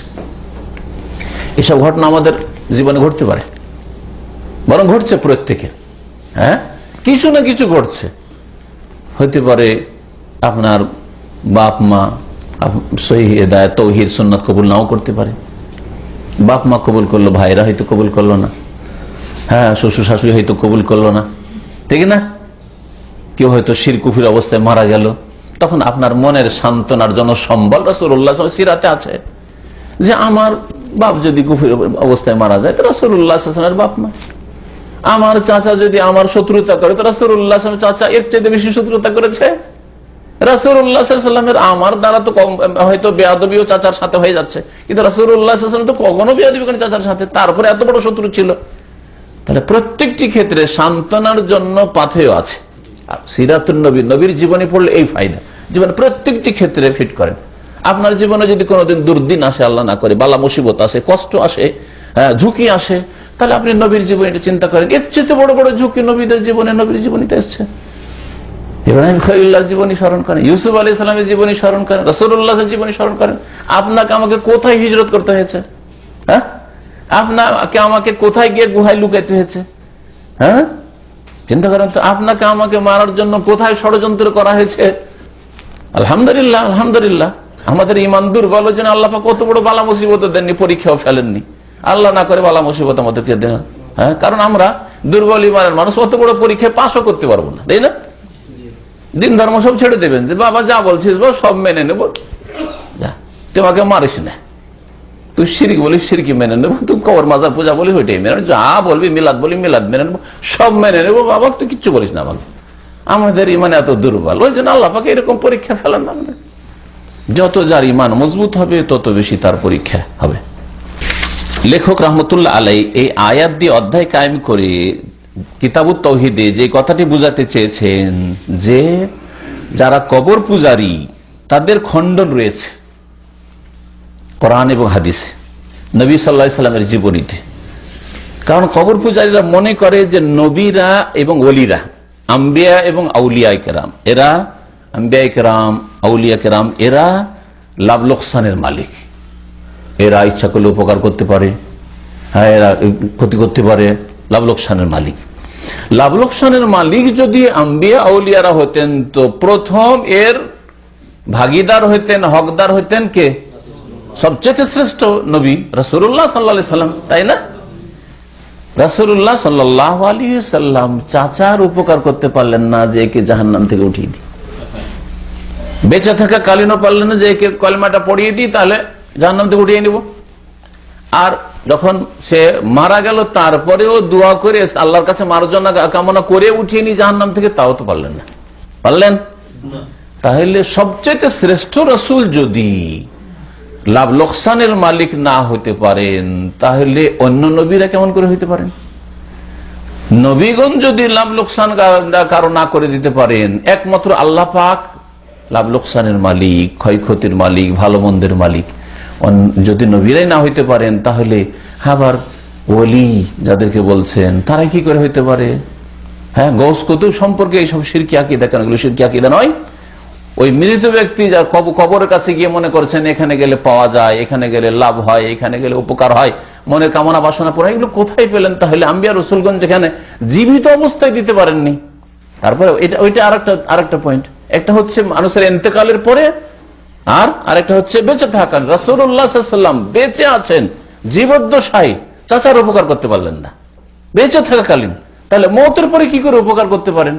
আর তিনি যদি না পারেন, না বেঁচে থাকা অবস্থায়, না জীবিত অবস্থায়, তাহলে অন্যরা আবার মরে যাওয়ার পরে কি করে উপকার করতে পারে? যে পাকা কবরের কাছে গিয়ে আশা করছেন যে এখানে গেলে হ্যাঁ ফয়েজ হাসিল হয়, হ্যাঁ ফয়েজ বহে আসে, বুজুর্গানি দিনে কবর থেকে ফয়েজ বহে আসে। এটা তো যারা নিজে মনে করে যে আমরা সহি আকীদার লোক, আমরা ওই কবর মাজার, তারাও তো এই শিরকি আকীদা রাখে। কি করে এটা হইতে পারে? যদি তাই হইতো তো রাসূলুল্লাহ সাল্লাল্লাহু আলাইহি ওয়াসাল্লাম জীবদ্দশায় দিতে পারতেন, ওই ফয়েজ দিয়ে একবার অন্তরকে আবু তালেবের দিতেন, আলোকিত করে চমকিয়ে দিতেন আবু তালেবের অন্তরকে। তখন গেল কোথায় ফয়েজ? রাসূলুল্লাহ সাল্লাল্লাহু আলাইহি ওয়াসাল্লাম ফয়েজগুলো গেল কোথায়? বলছেন নবী করিম সাল্লাল্লাহু আলাইহি ওয়াসাল্লাম তার চাচাকে হিদায়াত করার জন্য কত যে চেষ্টা করেছেন, কিন্তু ফালাম ইয়াতায়াসসার লাহু, তা সহজ সাধ্য হয়নি, সেটা জুটেনি।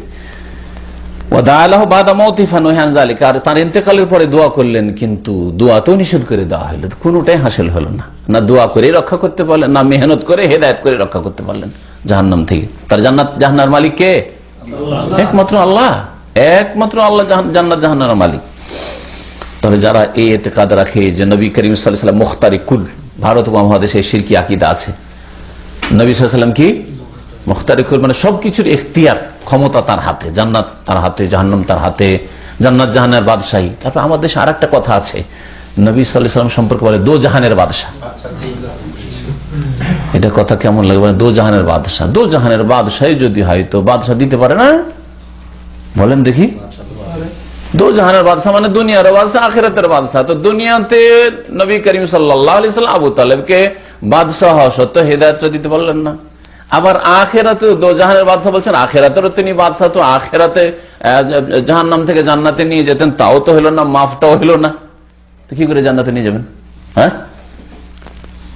সবচাইতে হালকা আযাব, শাফাআতের আলোচনাটা আগামী সপ্তাহে করব, এতেই শাফাআতের আলোচনা আছে। সুপারিশ, সবচাইতে হালকা আযাব জাহান্নামে হবে নবী করিম সাল্লাল্লাহু আলাইহি ওয়াসাল্লামের এই চাচাকে, এই আবু তালেবকে, কিন্তু জাহান্নাম থেকে কোনোদিন বের হইতে পারবেন না। হালকা আযাব হবে। হালকা আযাবটা কি হবে? নবী করিম সাল্লাল্লাহু আলাইহি ওয়াসাল্লাম হাদিস রয়েছে যে আমার চাচার কি হবে? জুতা হবে জাহান্নামের আগুনের, ইয়াগলি মিনহুমা দিমাগুহু। আর ওই জুতার কারণে জাহান্নামের, যে শুধু জুতা, গোটা শরীরে কিন্তু জাহান্নাম নাই, আগুন নাই, এগুলোতে আগুন নেই, ওই দুটো জাহান্নামের জুতাতে আমার চাচার মগজ টকবক করে ফুটবে, ভাতের হাঁড়িতে পাত্রে যেমন টকবক করে ফুটে, দুনিয়ার আগুনে ওর চাইতে কত বেশি যে ফুটবে আল্লাহ পাকের ইয়াগলি মিনহু দিমাগুহু, তার দিমাগ, মগজ টকবক করে ফুটবে। এটা হলো সবচেয়ে হালকা আযাব। তাহলে বেনামাজিদের আযাব কত কঠিন হবে চিন্তা করুন দেখি। যারা শিরক করে মারা যায় তাদের আযাব কত কঠিন হবে। সবচেয়ে হালকা আযাব বলার যদি এই অবস্থা হয়, তারপরে কি মুসলিম বেনামাজি থাকতে পারে? তারপরে মুসলিম আবার শিরক করে মারা যেতে পারে? রাসূলুল্লাহ সাল্লাল্লাহু আলাইহি ওয়াসাল্লাম যে কোন মানুষকে গন্তব্য স্থানে পৌঁছে দিয়ে হেদায়েত অন্তরে নামিয়ে দেবেন, এই ক্ষমতা রাসূলুল্লাহ সাল্লাল্লাহু আলাইহি ওয়াসাল্লামের ছিল না। যদি রাসূলুল্লাহ সাল্লাল্লাহু আলাইহি ওয়াসাল্লামের না থাকে, তাহলে কোন পীরের কি করে হইতে পারে, ওলির কি করে হইতে পারে? এই আয়াত থেকে আমরা জানতে পারলাম যে যারা শিরকি আকীদা রাখে যে ওলি আউলিয়া মানুষের উপকারে আসে, হ্যাঁ, ওলি আউলিয়াকে অসন্তুষ্ট করে দিলে, তাদের ওরসে না গেলে, হ্যাঁ, আর ওরস যাদের লাগে তারাই যে ওলি আউলিয়া, এটাই বা কেমন করে নিশ্চিত? হ্যাঁ, ওলি আউলিয়া আর ওরস, কবর মাজার যখন বলছে তখন এই কথা কখনো ধরবেন না যে পাকা কবর মানে ওলি। হ্যাঁ, পাকা কবর মানে যে ওলি, এটা কখনো ধরবেন না। পাকা কবর হতে পারে যে মানুষ শূন্য কবর, পেটের ব্যবসার জন্য ও কোনো মানুষই হয়তো দাফন হয়নি। আবার হতে পারে যে ঠিক আছে দাফন হয়েছে ওই ব্যক্তি, যে ব্যক্তির কথা বলা হচ্ছে, কিন্তু সেই ব্যক্তির আকীদাই যে কেমন ছিল সে আল্লাহ তার ভালো জানে। সেটা কিয়ামতের আগে কেউ জানতে পারবেন না। যে চলে গেছে তার আকীদা আমল নিয়ে চলে গেছে, তাই না? সেই জন্য পাকা কবর থাকলে মনে করেন যে এরা ওলিয়া আউলিয়া, কখনো এই ধারণা রাখবেন না, এটা একটা বাতিল ধারণা। হতে পারে যে যার কবরের কোন হদিসই না, নিশ্চিহ্ন হয়ে গেছে, তারে আল্লাহ পাকের ওলি। আল্লাহ পাকের ওলি মানে আল্লাহ পাকের বন্ধু। প্রত্যেক মুমিন মুত্তাকি আল্লাহ ভীরু সৎকর্মশীল আল্লাহ পাকের ওলি। আর এই ময়দানে যে যত বেশি ঝাঁপ দিতে পেরেছে আল্লাহর দিকে, যে যত বেশি অগ্রগামী হয়েছে, সে তত বড় আল্লাহ পাকের। এই জন্য সবচেয়ে বড় আল্লাহ পাকের ওলি, বন্ধু, দোস্ত আম্বিয়া রসুলগণ। হ্যাঁ, মোহাম্মদ রসুল্লাহ সাল্লাম, ইব্রাহিম খলিলুল্লাহ, তারপরে অন্যান্য আম্বিয়া কিরাম রসুলগণ, আর তারপরে সাহাবায়ে কেরাম, সবচেয়ে বড় আল্লাহ পাকের ওলি। শ্রেষ্ঠ রসুল যখন মোহাম্মদ সাল্লাল্লাহু আলাইহি সাল্লাম, তাহলে তার সাথী সঙ্গীগণ সাহাবায়ে কেরাম সবচেয়ে শ্রেষ্ঠ আল্লাহ পাকের ওলি। কিন্তু আমাদের বিদাতি সমাজে কখনো তো কথা বলা হয় না আবু বকর আল্লাহর বড় ওলি ছিলেন, ওমর আল্লাহর বড় ওলি ছিলেন, ওলিয়ে কামেল ছিলেন, ওসমান আল্লাহ ওলিয়ে কামেল ছিলেন, আলী রাজি ওলিয়ে কামেল ছিলেন, বলা হয়। আশরাম বাসা ওলিয়ে কামেল ছিলেন। ওলিয়ে কামেল কে? গৌসুল আজম আব্দুল কাদের জিলানী, খাজা মঈনুদ্দিন চিশতি, শাহজালাল, আটরজি, মাইজ ভান্ডারী, এগুলো ওলিয়ে কামেল। লা হাওলা ওয়ালা কুওয়াতা ইল্লা বিল্লাহ। ওলি কি ছিল না? আসল ওলিদের কি ছিল না? ওলি আউলিয়া না কোনো কিছুর নিয়ন্ত্রণ করতে পারে, না বেঁচে থাকা অবস্থায়, না মওতের পরে, বরং নিয়ন্ত্রণের মালিক একমাত্র আল্লাহ পাক রব্বুল আলামিন। নিয়ন্ত্রণই যদি ওলি আউলিয়ার হাতে থাকতো, তো নবী সাল্লাল্লাহু আলাইহি সাল্লাম আবু তালেবের অন্তরটাকে নিয়ন্ত্রণ করতে পারলেন না? ওইটাও তো নিয়ন্ত্রণ। অন্তরটাকে আমি নিয়ন্ত্রণ করিলাম ক্ষমতা থাকলে, এটা রাসূলুল্লাহ সাল্লাল্লাহু আলাইহি ওয়াসাল্লাম করতে পারলে ছাড়তেন? তোর অন্তরের নিয়ন্ত্রণ একমাত্র আল্লাহ পাকের হাতে। এই জন্য রাসূলুল্লাহ সাল্লাল্লাহু আলাইহি ওয়াসাল্লাম আবু তালেবকে হেদায়েত করতে পারেননি। এই আয়াত দ্বারা জানতে পারলাম যে হেদায়েত আল্লাহ পাকের তৌফিক একমাত্র আল্লাহ পাকের হাতে, বিয়াদিল্লাহ সুবহানাহু। এই আয়াত দ্বারা আরো জানতে পারলাম যে আল্লাহ পাক রব্বুল আলামিন মহাজ্ঞানী। ওয়া হুয়া আ'লামু, আল্লাহ সবচেয়ে বেশি জানেন যে কে হেদায়েত পাওয়ার যোগ্য। আমরা হয়তো মনে করছি যে এই লোকটি সবচেয়ে ভালো মানুষ, কিন্তু আল্লাহ জানেন যে এ ভালো না, আরেক লোক ভালো। হ্যাঁ, আপনি বাহ্যিক কয়েকটা জিনিস হয়তো দেখে আপনি মনে করছেন, কিন্তু আল্লাহ পাক রব্বুল আলামিন সম্যক জ্ঞানী, তিনি আলিম, তিনি খাবির। এই আয়াতে আল্লাহ পাকের হেকমত প্রমাণিত হয় যে আল্লাহ পাকের প্রত্যেকটি কাজে হেকমত আছে। এমন নয় যে আল্লাহ পাকের রব্বুল আবু তালেব এত দরদি ছিল নবীর, আর হেদায়েত করলেন না, তো আল্লাহ পাকের জুলুম হয়ে গেল নাকি? আল্লাহ পাকের এতে হেকমত নিশ্চয়ই, হ্যাঁ, গুরু রহস্য আছে, এতে তত্ত্ব আছে, হেকমত আছে। যে হেকমত আল্লাহ পাক জানেন, তুমি জানো না। এই আয়াত স্পষ্ট করে যে আল্লাহ ছাড়া অন্যের সাথে যাতে করে আমাদের অন্তরের সম্পর্ক না হয়। হেদায়েতের মালিক আল্লাহ, হ্যাঁ, লাভ লোকসানের মালিক আল্লাহ, দাতা আল্লাহ, হ্যাঁ, সবকিছু আল্লাহর পক্ষ থেকে আসে। হাদিস থেকে যা জানতে পারলাম তা হচ্ছে যে মুশরিক কো যদি হয়, তাহলে মুশরিকেরও আপনি পরিচর্যার জন্য বা বিমার পুরসির জন্য, অসুস্থ অবস্থায় সাক্ষাতের জন্য যেতে পারেন না। জানা গেল না? রাসূলুল্লাহ সাল্লাল্লাহু আলাইহি ওয়াসাল্লাম চাচা আবু তালেব মুশরিককে অসুস্থ অবস্থায় দেখতে গেলেন না? আর রাসূলুল্লাহ সাল্লাল্লাহু আলাইহি ওয়াসাল্লাম যা করেছেন তা আমাদের জন্য শরীয়ত। সুতরাং আপনার বাপ চাচাই হোক আর আপনার কোম্পানির কোন মুশরিক, এমনকি যদি কোনো হিন্দুও থাকে, ইহুদি খ্রিস্টানও থাকে আপনার কোম্পানিতে, আর বেচারা অ্যাক্সিডেন্ট হয়েছে, অসুস্থ হয়েছে, হাসপাতালে দেখতে যান, শরীয়তের এটা মাসলা আপনার সামনে আসলো, তো কাফের। আর আমাদের বাঙালি মানুষ তো অনেকে মনে করে কাফের মানে মালাউন, কাফের মানে যতক্ষণ বেঁচে আছে মালাউন বলবেন, লানতেরই কাজ অবশ্যই, কিন্তু মালাউন মানে চিরকালের জন্য, তার উপরে লানত অভিশাপ হইতে পারে, হেদায়েত হয়ে যেতে পারে। সেই জন্য যতক্ষণ বেঁচে আছে বলা যাবে না যে নিশ্চিত সে মালাউন। আপনার জন্য মাসলা স্পষ্ট হয়ে গেল একটা হাদিস থেকে যে রাসূলুল্লাহ সাল্লাল্লাহু আলাইহি ওয়াসাল্লাম মুশরিককে দেখতে গেছেন অসুস্থ অবস্থায়। সুতরাং আমি হাসপাতালে যাই, আর ক্যাম্পে যাই, আর গ্রামে যাই, আর যে কোনো জায়গায় যাই, যে কোনো মানুষকে অসুস্থ হলে মুসলিম হোক অমুসলিম হোক দেখতে যাওয়া শরীয়তে জায়েজ। বরং দেখতে গেলেই হয়তো তাকে ইসলামের দিকে আকৃষ্ট করতে পারবেন। নবী সাল্লাল্লাহু আলাইহি ওয়াসাল্লাম মদিনায় আরেকটা ঘটনা, একটা বালক, ইহুদির বালককে, সহিহ বুখারীতে হাদিস আছে, দেখতে গেছেন অসুস্থ অবস্থায়। দেখতে গিয়ে নবী সাল্লাল্লাহু আলাইহি ওয়াসাল্লাম ছেলেটাকে অবস্থা জিজ্ঞেস করার পরে বললেন, তুমি কালেমা পড়ে নাও, পড়ে নাও। না ছেলে না বালক বাপের দিকে দেখছে, বাপ কি বলে, রাগে না কি করে না করে। তখন বাপ দেখছে ছেলে তোমার মারাই যাচ্ছে, আর আমার স্বজাতি ইহুদিরাই দেখতে আসেনি আমার ছেলেকে, আর রাসূলুল্লাহ সাল্লাল্লাহু আলাইহি ওয়াসাল্লাম দেখতে এসেছে। আতে আবুল কাসেম, আমি মানি আর না মানি, তুই আবুল কাসেমের কথা মেনে নাও, কালেমা পড়েই নাও। বাপ বলছে ছেলেকে, তুই আবুল কাসেমের কথা শুনে নে, মানে রাসূলুল্লাহ সাল্লাল্লাহু আলাইহি ওয়াসাল্লামের উপনাম আবুল কাসেম, শুনে নে তুই, না কালেমা পড়ে নে। কালেমা পড়ে নিল। তাহলে একটা মুশরিককে দেখতে গেলে ফায়দা আছে, এটাও বাস্তব নবী সাল্লাল্লাহু আলাইহি ওয়াসাল্লামের জীবনী থেকে প্রমাণ। এই জন্য আপনার কোম্পানির বা যে কোনো জায়গায় আপনার প্রতিবেশী কেউ কাফের মুশরিক যদি থাকে, অসুস্থ থাকে, তার বাড়িতে বা হাসপাতালে দেখতে গেলে হইতে পারে তার অন্তর ইসলামের দিকে আসতে পারে। আমার আত্মীয় স্বজন ভাই দেখতে আসে না, বেরাদর দেখতে আসে না, আমার জাতির লোকেরা আসে না, আর মুসলিম দেখতে এসছে, কিসের ভিত্তিতে এসছে? ইসলাম অবশ্যই ভালো দিন। এই হাদিস দ্বারা আরো জানতে পারলাম যে খারাপ সঙ্গী পথভ্রষ্ট করে। কখনো খারাপ সঙ্গী রাখবেন না। বন্ধু মহল যেন খারাপ আপনার না হয়। আপনি বন্ধুত্ব রাখবেন, চলাফেরা রাখবেন, খাতির রাখবেন ভালো মানুষের সাথে। আবু তালেবের বন্ধু মহল ছিল আবু জাহাল আর আব্দুল্লাহ বিন আবি উমাইয়া। বন্ধু মহল এসে বলছে যে কি ব্যাপার, আরে তুমি কি করে তোমার বাপের ধর্ম ছেড়ে দিবে? ভাতিজার কথা রাখলো, রাসূলুল্লাহর কথা রাখলো না, বন্ধুদের কথাই গুমরা হইলো। তাহলে খারাপ বন্ধু না গুমরা করলো? আপনারও যদি খারাপ সাথী সঙ্গী থাকে, হ্যাঁ রে নামাজ পড়িস, তো নামাজ তো পড়িস তুই, আর কত যাবি, থাক বস, গেল নামাজ ছুটলো, হবে না? হবে না? ফিল্ম দেখতে, আমি ফিল্ম দেখি না, একবার দেখলে অসুবিধা, চল আমরা সবসময় দেখি, তুই একবার দেখবি, অসুবিধা কি?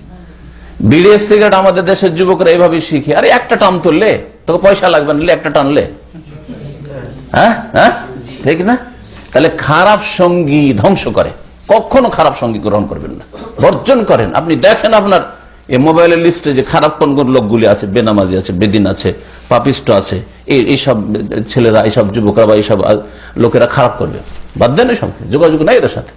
এটা হচ্ছে আপনার ইমানের উন্নতি, আমলের উন্নতি। এই হাদিস দ্বারা জানতে পারলাম যে লা ইলাহা ইল্লাল্লাহ কোন মন্ত্র না, মানে লা ইলাহা ইল্লাল্লাহ পড়া মানে প্রতিমা পূজা ছাড়তে হবে, কবর মাজার পূজা ছাড়তে হবে, ওলিয়া উলিয়ার পূজা ছাড়তে হবে, ওরস ছাড়তে হবে, কবর পাকা করা ছাড়তে হবে, সব বুঝতে পারলাম। কারণ আল্লাহ ছাড়া কেউ লাভ লোকসানের, ক্ষয়ক্ষতির, ভালো মন্দের মালিক নয়, এবং একমাত্র আল্লাহর ইবাদত করতে হবে। আর মুশরিকরাও ইয়ারিফুনা মানাহা, এর মানে বুঝতো, লা ইলাহা ইল্লাল্লাহ অর্থ বুঝতো। আজকাল মুসলিমরা যতটা অর্থ বুঝে না, আরবের ওই মুশরিক কুরাইশরা ওর চাইতে বেশি অর্থ বুঝতো। মন্ত্র মনে করলে পড়তে কোনো অসুবিধা ছিল না, কিন্তু তারা মন্ত্র মনে করেনি। কালিমা পড়া মানে সারা জীবনটাকে পাল্টে দিতে হবে, জীবনে একটা বিপ্লব, ইনকিলাব নিয়ে আসতে হবে। আমার ইনকিলাব চলে আসবে, আমি এইরকম বিপ্লব আমার জীবনে আনবো না, বাপদাদা ধর্ম ছাড়বো না। আরো জানতে পারলাম এই হাদিস থেকে যে লা ইলাহা ইল্লাল্লাহ যদি কেউ অর্থ জেনে বিশ্বাসের সাথে পড়ে, ইয়াকিনের সাথে, তাহলে সে মুসলিম হয়ে গেল, মুসলিম হয়ে গেল, সে মুসলিম হয়ে গেল। তারপর আমলের সুযোগ পেলে আমল ফরজ, আর আমলের সুযোগ না পাই তো বিনা আমলে জান্নাত যেতে পারে। এটা হচ্ছে লা ইলাহা ইল্লাল্লাহ যে বলবে জান্নাতে যাবে। কিন্তু লা ইলাহা ইল্লাল্লাহ বলার পরে কত জোহর আসলো, কত আসর, কত মাগরিব, কত এশা, কত রমজান, আর আমল নাই বলছে জান্নাত, মিথ্যা কথা, বুঝলেন না? শুধু লা ইলাহা ইল্লাল্লাহ জান্নাত পাবে কে? যে শুধু লা ইলাহা ইল্লাল্লাহ পড়ার সময় পেয়েছে আর অন্য কোনো কাজের সময় পায়নি, জান্নাতে যাবে, অবশ্যই জান্নাতে যাবে, প্রথম থেকে জান্নাতে যাবে, বুঝছেন না? যেমন উদাহরণ দিলাম যে আমার সময় কালিমা পড়লো, কালিমা পড়ার পরে একটা নামাজের রক্ত আসেনি, আর এর মাঝখানেও কোনো কাবিরা গুনাহ করেনি, তাহলে সে নিষ্পাপ হয়েছে না? হয়নি।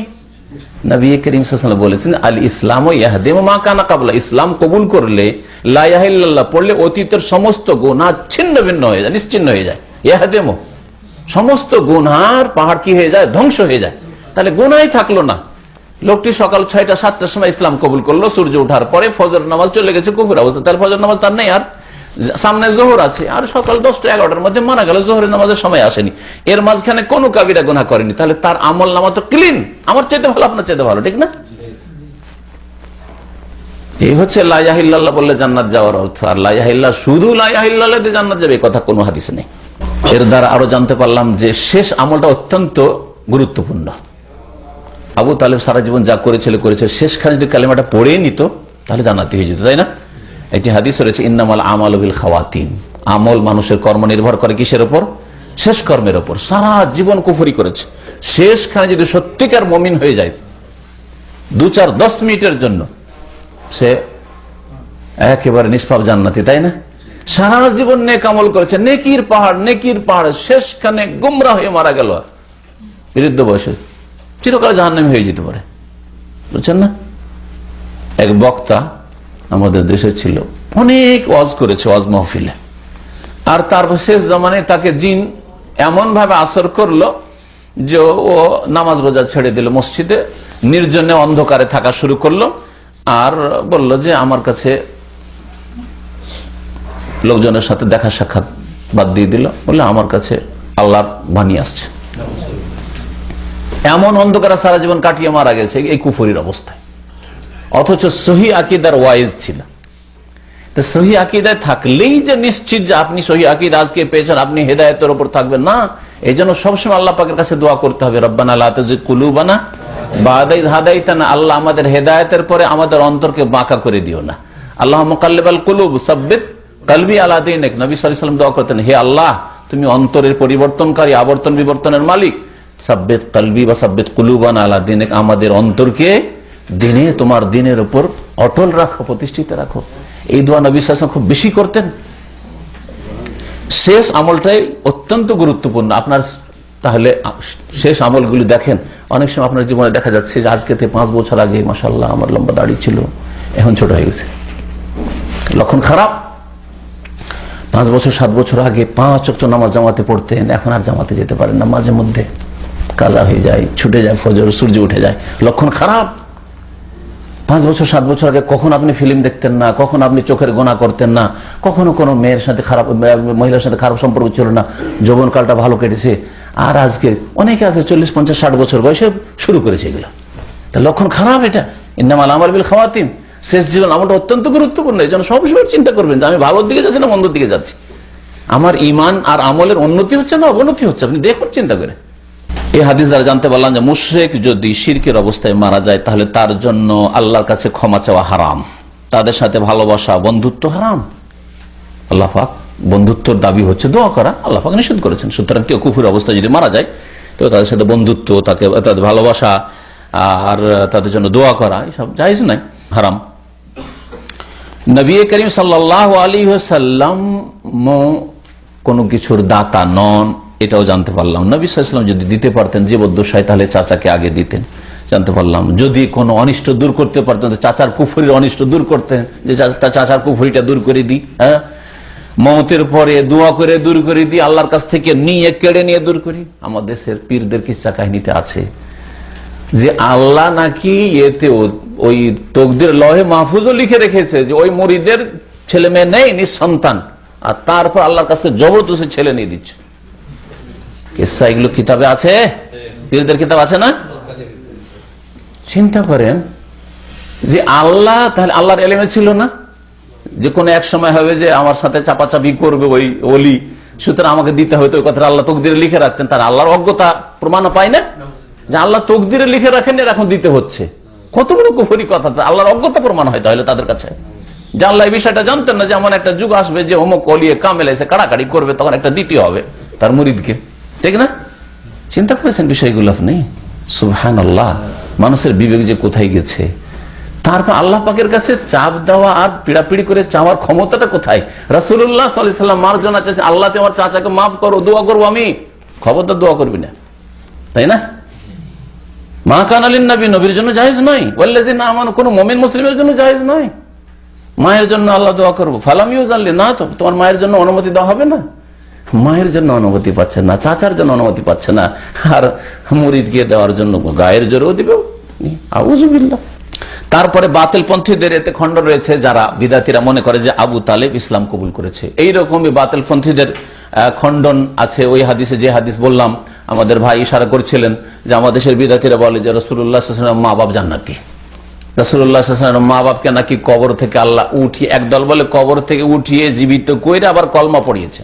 নবী যখন নবী হইলেন, এক তো বাপ তো নবী সাল্লাল্লাহু জন্মের আগে মারা গেছে, তাই না? আর মা যখন বাল্য জীবনে নবী সাল্লাল্লাহু তখন মারা গেছে। বলছে যে নবী সাল্লাল্লাহু 40 বছরের নবী হলেন, নবী হওয়ার পরে ওনার মাকেও জিন্দা করা হইলো আর বাপকেও জিন্দা করা হলো, জিন্দা করে উঠিয়ে তারপরে কালিমা পড়িয়ে মুসলমানকে আবার তখন কবরে চলে গেছে। এগুলি কথা ভণ্ডদের ওয়াজে আর ভণ্ডদের কিতাবে রয়েছে, এগুলি বাতিল প্রমাণিত হয়। যদি তাই হইতো তো নবী সাল্লাল্লাহু আলাইহি ওয়াসাল্লাম কি আবার আল্লাহর কাছে ক্ষমা চাইতে নিষেধ কেন করবেন? অসুবিধা নেই, তোমার মা বাপ তো জান্নাতি, তো ক্ষমা চাইতে অসুবিধাটা কি? হ্যাঁ, ক্ষমা চাইতে অসুবিধা কি? জান্নাতের জন্য ক্ষমা চাওয়া যাবে না? আরো জানতে পারলাম এই হাদিস থেকে যে বুজরুগানে দিন বা বড়দের বাপদাদাদের অন্ধ অনুসরণ করলে, তকলিদ করলে তার ক্ষতি কত। আবু তালেব যদি বাপদাদার অন্ধ অনুকরণ না করত তাহলে ভাতিজার কাছে হেদায়েত পেয়ে যেত, তাই না? ভাতিজা কল্যাণের দিকে ডাকছে, তার জন্য জান্নাতের রাস্তা আর দিকে তাকে টেনে নিয়ে যাওয়ার চেষ্টা করছে, আরো বলছে না বাপদাদা। লোকে কি বলবে যে বাপের ধর্ম ছেড়ে দিয়েছে?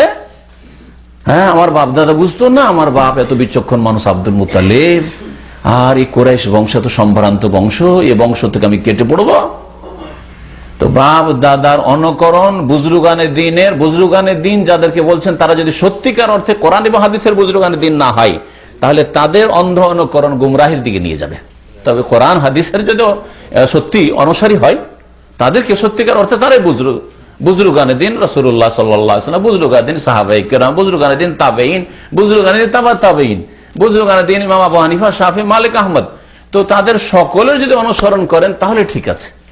আর যদি বলেন যে না, আমাদের বাপ দাদারা করে এসছে, তো তারপরে আলেম ওলামারা আমাদের দেশে ছিল, তারা এত বড় বড় আলেম ছিল, তাহলে কিন্তু অথচ ওরা শিরক বিদআতি আকীদা নিয়ে মারা গেছে অনেকে, অথবা তারা বুঝতে পারেননি, বিষয়গুলিতে ভুল করে গেছে। আপনি স্পষ্ট বুঝতে পারছেন হাদিসের খেলাফ, আয়াতের খেলাফ, তারপরে বুজরুগানে দিনের দোহাই দিবেন, তো আপনিও ক্ষতিগ্রস্ত হবেন। কেমন? আবু তালেবের মতো। আবু তালেব যেন বাপদাদার দোহাই দিয়ে গুমরা হয়েছে, আপনিও যদি বাপদাদার দোহাই দেন, অথচ বাপদাদা কোরআন হাদিসের খেলাফ, বহু শিরক করেছে, বিদআত করেছে, তাবিজ করে তারপর আমাদের দেশের আলেম ওলামা বুঝে না। নবী সাল্লাল্লাহু আলাইহি ওয়াসাল্লাম তাবিজ শিরক, আর আপনি বলছেন আমাদের আলেমরা বুঝে না। নবী সাল্লাল্লাহু আলাইহি ওয়াসাল্লাম বলছেন যে ধর্মের নামে প্রত্যেক নতুন কাজ হচ্ছে বিদআত, আর আপনি বলছেন আমাদের দেশে এত বড় বড় আলেমরা, আর টিভিতে এত বড় বড় আলেমরা হুজুররা আসছে আর বলছে যে ঈদে মিলাদুন নবী করা খুব সওয়াবের কাজ, ওরা বুঝে না। তাহলে বাপদাদার যদি দোহাই পড়েন, তাহলে আপনার পরিণাম এই আবু তালেবের মতো হবে, আপনিও গুমরাহির উপর যাবেন। আল্লাহ পাক যেন আপনার হেফাজত করেন, আমাদের হেফাজত করেন। আল্লাহ পাক যেন আমাদের সকলের গুনাহ খাতা মাফ করে দেন। আর শুকরিয়া আদায় করি ওইসব ভাই বোনদের যারা বাইরে থেকে আমাদের আলোচনা শুনছেন, বিশেষ করে আমেরিকা থেকে আর কানাডা থেকে। আল্লাহ পাক তাদের যেন জাযায়ে খায়ের দান করেন, আর তাদের আগ্রহের আল্লাহ পাক রব্বুল আলামিন যেন উত্তম প্রতিদান বদলা দান করেন। আল্লাহ পাক রব্বুল আলামিন যেন তাদের ইলমে আমলে বরকত দান করেন। আল্লাহ পাক তাদের যেন জানমালের হেফাজত করেন, তাদের দুনিয়া এবং আখিরাতে আল্লাহ পাক হেফাজত করেন। আর সকলে যেন দোয়া করে আল্লাহ পাকের সমস্ত ফিতনা থেকে, বালা মুসিবত থেকে আল্লাহ পাক আমাদের বাঁচিয়ে রাখেন, দুনিয়ার ফিতনা থেকে বাঁচিয়ে রাখেন, মওতের ফিতনা থেকে আল্লাহ পাক বাঁচিয়ে রাখেন। আল্লাহ পাক রব্বুল আলামিন যেন আমাদেরকে দাজ্জালের ফিতনা থেকে বাঁচিয়ে রাখেন। আল্লাহ পাক রব্বুল শিরক বিদআতের ফিতনা থেকে আল্লাহ পাক যেন আমাদের বাঁচিয়ে রাখেন। আল্লাহ পাকের কাছে দোয়া করে আল্লাহ পাক আমাদের রিজিকে যেন বরকত দান করেন, আল্লাহ আমাদের গুনাহ খাতা যেন মাফ করে দেন, আল্লাহ আমাদের সকলকে যেন জান্নাতুল ফিরদাউস দান করেন। সুবহান রাব্বিকা রাব্বিল ইজ্জাতি আম্মা ইয়াসিফুন ওয়া সালামুন আলাল মুরসালিন ওয়ালহামদুলিল্লাহি রাব্বিল আলামিন।